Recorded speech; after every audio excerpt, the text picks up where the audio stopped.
He's not speaking loudly. Your country is in big trouble. Can I Wait a answer? minute. No. Can You've I done a lot answer? of talking. Your country is in big trouble. ვაშინგტონსა და კიევს შორის უკრაინულ მინერალებზე ხელშეკრულების ხელმოწერის საზეიმო ცერემონია ჩაიშალა. პრეზიდენტების დონალდ ტრამპისა და ვოლოდიმირ ზელენსკის შეხვედრა ოვალურ კაბინეტში, რომელიც მედიის თანდასწრებით მიმდინარეობდა, ორი ქვეყნის ლიდერს შორის ცხარე კამათში გადაიზარდა. You're either going to make a deal or we're out. ან შევთანხმდებით, ან საერთოდ გავალთ ამ ომიდან. და თუ გავედით, ბრძოლა მარტო მოგიწევთ.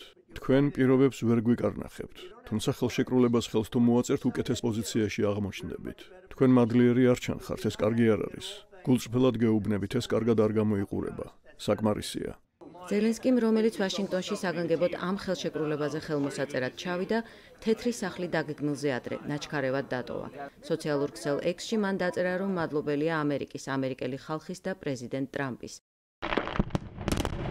ამ ეტაპზე გაურკვეველი რჩება უკრაინულ მინერალებზე მოლაპარაკებული შეთანხმების ბედი, რომელიც პირველი ბარიერი იყო რუსეთსა და უკრაინას შორის სამშვიდობო შეთანხმების მიღწევის გზაზე.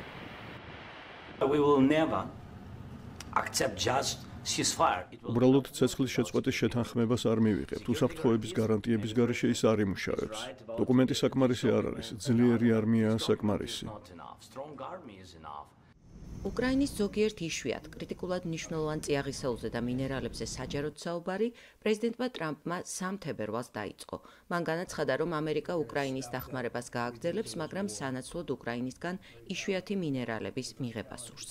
So we're looking to do. განვიხილავთ უკრაინასთან შეთანხმებას, რომლითაც ჩვენგან მიცემულს ისინი იშვიათი მინერალებით და სხვა რამეებით დააზღვევენ. კრიტიკულ მინერალებზე შეთანხმების იდეა უკრაინის პრეზიდენტს ეკუთვნის. ძვირფასი წიაღისეულის შეერთებულ შტატებთან ერთად ათვისების კონცეფცია ზელენსკიმ თვეების უკან უკრაინის გამარჯვების გეგმაში შეიტანა.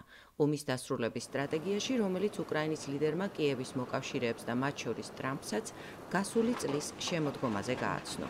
შეერთებული შტატების ფედერალური გეოლოგიური უწყება კრიტიკულს 50 მინერალისგან შემდგარ ჯგუფს უწოდებს. მათ შორისაა იშვიათი მინერალებიც, რომელთა ნაწილი უკრაინას უხვად აქვს. You can picture the periodic table. ქიმიურ ელემენტთა პერიოდული სისტემა, რომ წარმოიდგინოთ, ეს ბოლო მწკრივია. ელემენტები 47-დან 71-მდე პლუს სკანდიუმი და უტრიუმი. მათ ელექტრონიკაში და მოწინავე ტექნოლოგიებში ბევრი სხვადასხვა ფორმით იყენებენ. ხშირად მთელი ამ ინდუსტრიის ვიტამინებს ან სანელებლებსაც უწოდებენ, ვინაიდან ბოლო რამდენიმე ათწლეულის განმავლობაში სწორედ მათი საშუალებით მოხდა მეცნიერების ამ მიმართულების დაწინაურება. ამ ელემენტების დამსახურებაა, რომ ტექნოლოგიები დღეს გაცილებით მცირე ზომის, ბევრად სწრაფი, მოქნილი, ძლიერი და გამძლეა. ნიკელი, ლითიუმი და სხვა კრიტიკული მინერალები, რომელთა საბადოებიც უკრაინას აქვს, უმნიშვნელოვანესია დასამუხტი ელემენტებისა და სხვადასხვა ტიპის ტექნოლოგიების საწარმოებლად, რომელთაც ფართოდ იყენებენ მობილურ ტელეფონებში, ელექტრომანქანებში, დრონებში, თავდაცვის, კოსმონავტიკის, მედიცინისა და ბევრი სხვა სფეროს მოწინავე ტექნოლოგიებში. მაგალითად, უკრაინას უხვად აქვს ლითანუმი და ცერიუმი, რომლებიც ეკრანის განათებისთვის გამოიყენება. ასევე ბირთვული ენერგიის მისაღებად და ლაზერების წარმოებისთვის მნიშვნელოვანესი ერბიუმი და უტრიუმი. კიევი ფლობს მსოფლიოში ზომით მეხუთე გრაფიტის მარაგს. ის ელექტრომანქანების ბატარეებისა და ბირთვული რეაქტორების ერთ-ერთი მთავარი კომპონენტია. ვფიქრობ, ტრამპს იშვიათი მინერალები იმიტომ სურს, რომ ამერიკის ეკონომიკა ძლიერაა დამოკიდებული მათ ჩინურ წყაროებზე. ეს კი ეკონომიკური და ეროვნული უსაფრთხოების რისკებს ქმნის. არსებობს საფრთხე, რომ ჩინელები ამ საბადოებს უკრაინაშიც დაესაკუთრებიან. ევროკავშირმა კრიტიკული მინერალების სიაში სულ 34 მინერალი შეიყვანა. უკრაინას აქედან 22-ის საბადო აქვს, თუმცა ადგილობრივი კვლევითი ორგანიზაციების მონაცემებით მარაგის დაახლოებით 40% რუსეთის მიერ ოკუპირებულ ტერიტორიაზეა. თავიდან კიევმა პრეზიდენტ დონალდ ტრამპის მიერ შეთავაზებული შეთანხმების პირველი ვერსია უარყო და თქვა, რომ მასში უკრაინის ინტერესები დაცული არ იყო. ამას გარდა ზელენსკიმ მაშინ მიუნხენის უსაფრთხოების კონფერენციაზე ყოფნისას განაცხადა, რომ კიევი უსაფრთხოების გარანტიების გარეშე ხელს შეთანხმებას არ მოაწერდა. ეს ხელშეკრულება ჩვენ არ გვიცავს. ის არაა მზად ჩვენი და ჩვენი ინტერესების დასაცავად. მოგეხსენებათ, ეს ყოველივე უსაფრთხოების გარანტიებს უკავშირდება და მე ეს კავშირი ამ დოკუმენტში ვერ დავინახე. ამ განცხადებიდან დაახლოებით 10 დღეში ინტენსიური მოლაპარაკებების შემდეგ მხარეებმა შეთანხმება შეძლეს, მაგრამ არა უსაფრთხოების გარანტიებზე. პრეზიდენტმა დონალდ ტრამპმა 26 თებერვალს ღიად განაცხადა, რომ პასუხისმგებლობა ამ შემთხვევაში საკუთარ თავზე ევროპამ უნდა აიღოს. Well, I'm not going to make security guarantees. უსაფრთხოების დამატებითი გარანტიების მისცემას უკრაინისთვის არ ვაპირებ. ჩვენ ამას ევროპას გავაკეთებინებთ, რადგან როგორც იცით, ევროპა უშუალოდ მათი რუსების კარის მეზობელია. ტრამპმა იქვე დასძინა, რომ უკრაინაში ამერიკული კომპანიებისა და იქ დასაქმებული ამერიკელების ყოფნაც უკრაინისთვის გარკვეულ უსაფრთხოებას ავტომატურად უზრუნველყოფს.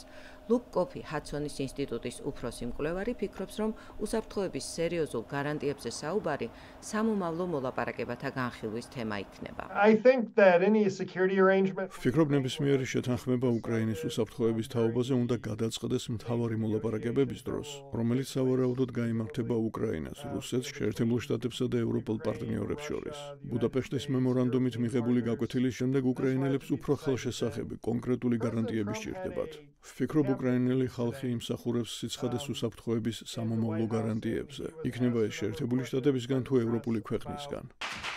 შეერთებულ შტატებში ვიზიტის დროს ბრიტანეთის პრემიერმა კირ სტარმერმა პრეზიდენტ ტრამპთან დაადასტურა, რომ სამშვიდობო შეთანხმების შემთხვევაში ომის შემდგომი მშვიდობის უზრუნველსაყოფად ლონდონი უკრაინაში მშვიდობის მყოფელებს გააგზავნის. გარკვევით ვამბობ, გაერთიანებული სამეფო მზადაა შეთანხმების მხარდაჭერა ხმელეთზე ჯარითა და საშითვით მფრინავებით უზრუნველყოს.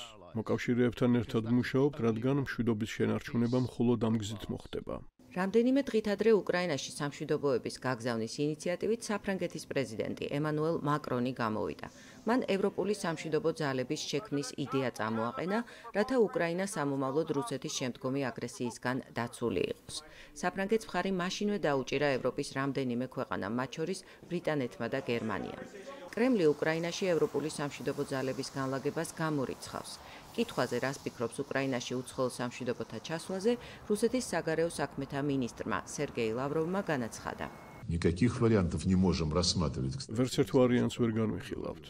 როცა პრესკონფერენციაზე ეს კითხვა დასვეს, პრეზიდენტმა ტრამპმა თქვა, რომ სამშვიდობო ძალების განლაგება მხოლოდ ორივე მხარის თანხმობის შემთხვევაშია შესაძლებელი. როგორც ჩანს, ჩვენ და უკრაინა გვიგულისხმა. ჩვენთვის კი არავის უკითხავს. ჩემი აზრით, ეს მიდგომა, რომელიც ევროპელების მხრიდანაა თავს მოხვეული, უპირველეს ყოვლისა საფრანგეთის და ბრიტანეთის მიერ, ისევ იქეთკენ არის მიმართული, რომ კონფლიქტმა კვლავ იდუღოს. ანალიტიკოსები ევროპაში თავდაცვის გაძლიერების აუცილებლობაზე საუბრობენ. როცა საქმე მეზობელ იმპერიალისტურ ძალას პუტინს ეხება, ევროპამ საკუთარი თავდაცვის წარმოება უნდა ააშენოს. მათ ერთიანი დიპლომატიური ფრონტი უნდა შექმნან, რათა რუსეთის წინახს გადაურჩნენ. ამასთან მეტი უნდა იღონონ და ჩაანაცვლონ ამერიკული დაფინანსება უკრაინისა და ასევე საკუთარი თავის მხარდასაჭერად. ასე თუ არ მოიქცევიან, დარტყმას საკუთარ უსაფრთხოებას მიეყენებენ.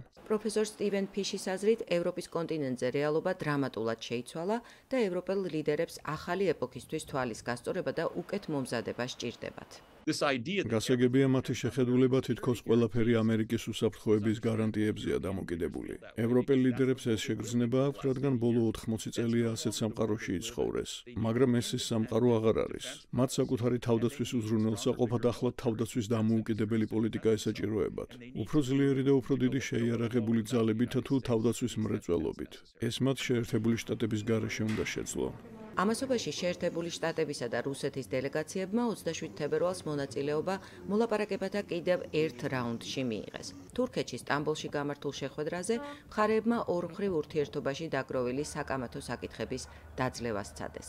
ეს სამომავლოდ დაგეგმილი მთავარი სამშვიდობო მოლაპარაკების მოსამზადებელ სამუშაოთა ერთ-ერთი ნაწილი იყო. რამდენად სარწმუნოა ის, რომ სამშვიდობო შეთანხმება რეალურად 2025 წელს მოხდება. ვნახოთ, მაგრამ ვიტყოდი, რომ ახლა გაცილებით მეტი შანსია მარტო იმიტომ, რომ რუსები სისხლისგან და რესურსებისგან დაცლილნი არიან უკრაინელთა სამწლიანი გმირული თავდაცვის გამო. პუტინს ალბათ გამოსავლის მოძებნა ან ომის სხვა ეტაპზე გადაყვანა სურს. მოლაპარაკებების დაწყება უნდა.